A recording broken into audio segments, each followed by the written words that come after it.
Hi guys, Mark Cantor here from South Florida Intervention.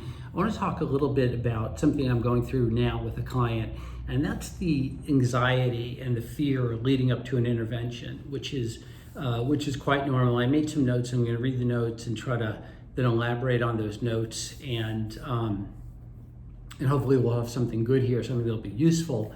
But yeah, that anxiety, that fear leading up to an intervention, very, very normal. I would be surprised if any family doesn't experience that. And I have here, that's going to go into my post, it says, it's normal for families to be fearful leading up to an intervention because they don't know how their son or daughter or loved one is going to respond to the intervention and having to go to treatment the same day. What if they refuse to go? What if they run away? Threaten to hurt themselves? Will they feel like I betrayed them, gone behind their back? And then I list some ideas that I want to go over, which I think should be helpful. So, and this is a big one. I hear this a lot. Will my son and daughter feel like I betrayed them? They may feel that way. But let me ask you a question. If you saw somebody you loved exhibiting the signs of a heart attack or a stroke and they fell to the ground, they're clutching their arm, and you went to call 911 and they said, don't call 911, would you do it anyway? And the answer is, of course you would. Who wouldn't? Would that be betraying them? And it wouldn't be. It's medically necessary. You're doing what's medically necessary. You're getting them the help they need.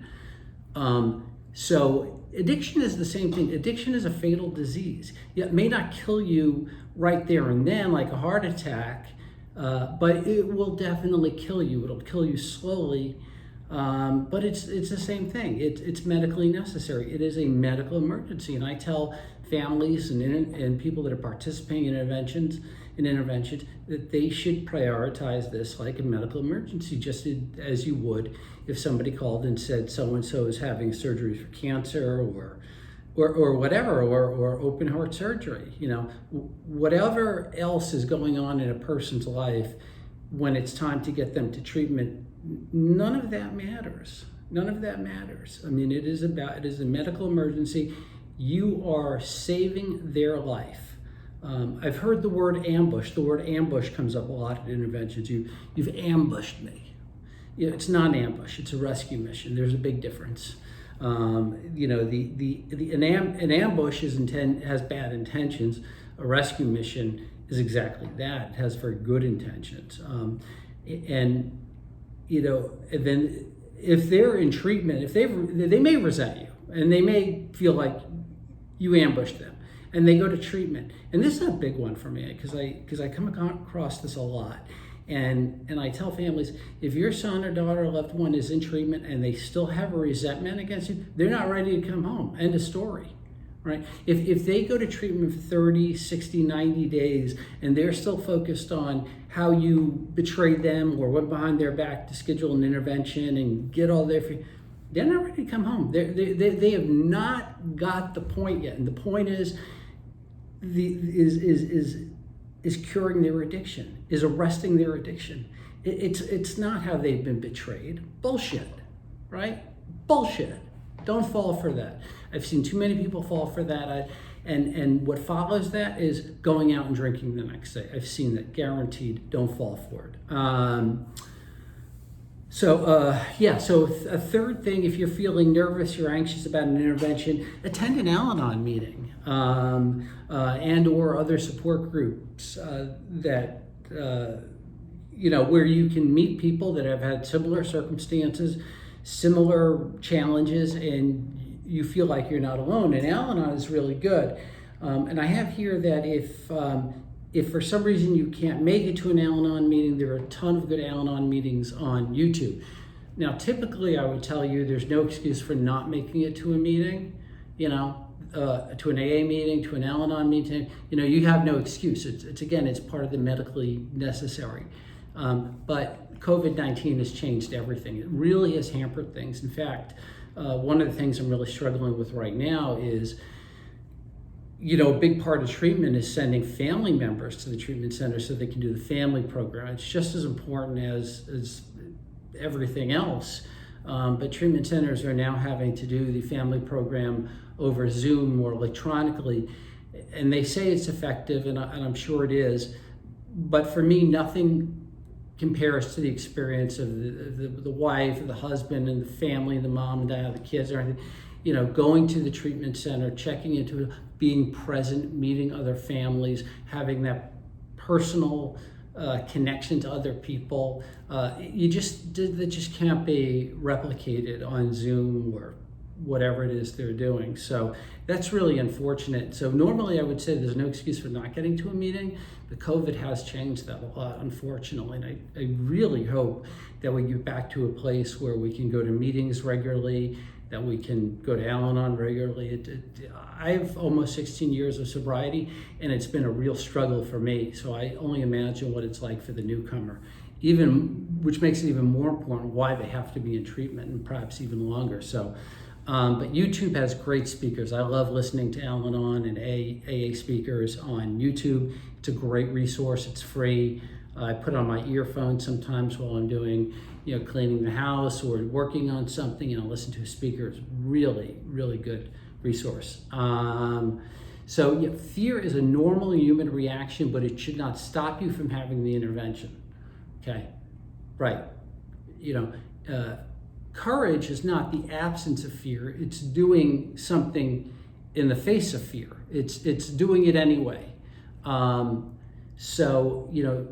Don't let fear stop you, no matter what. If you're in fear, just keep going through it, and engage. This helps me a lot, and I hope it helps you too. Maybe it does. Engage in physical activities such as working out, walking, yoga. I don't yoga, but a lot of people that do say it's great. Meditation, all those things, people say it's fantastic, which are dopamine producing activities. And stress relieving. Do that. Those are great things for me. Getting on the bike, going to the gym, any kind of physical activity changes me metaphysically, puts me in a better mood, makes me happier. It removes the stress. 5, commit fully to the pre-intervention education, which usually takes place the day before the intervention, acts like a dress rehearsal. The more prepared you are, the easier the intervention will be, and that's true. I don't know what other interventionists do. I do know that they have pre-intervention meetings. I do a pre-intervention day where we usually start around 9 or 10 o'clock in the morning, and we go through the entire day. We break for lunch, but we go through the entire day.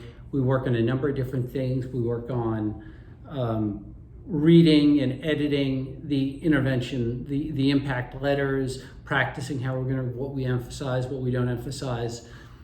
We work on making sure the impact letters have specific examples. We do role playing. I like to act as the addict, something I'm good at, and really go after the family like the addict may do. And we try to create a scenario where when we're at the real intervention the next day, anything the addict can think of, we've already role played or been through or discussed, and it's not a surprise. We talk about what do we do if there's an outburst? What do we do if they lock themselves in the bathroom? What do we do if they run away? We prepare for all those things. Nothing's foolproof, but we prepare for all those things. I designate runners, a whole big thing. I don't want to get into it now, but the pre-intervention meeting is really important. And then that night we go to an Al-Anon meeting, which is a simple thing. It's free. I love going to Al-Anon meetings. It's great for me to take newcomers to Al-Anon meetings, and I encourage them to share with the group what they're going through. I also, and the reason I do that is I want people to be aware that Al-Anon exists, that it's available, it's a free resource, and then go again. With that said, and I've said this a lot, it's about as hard to get a family member to Al-Anon as it is to get an alcoholic to an AA meeting, but it really would help. And that's really it. I'd love to hear some of your questions and comments. Feel free to reach out to me at southfloridaintervention.com. Again, southfloridaintervention.com. My telephone number is 561-961-4033, 561-961-4033. And our social media is @help4addiction, @help4addiction. So anyway, thanks for watching this, and have a great week, everybody. Bye-bye.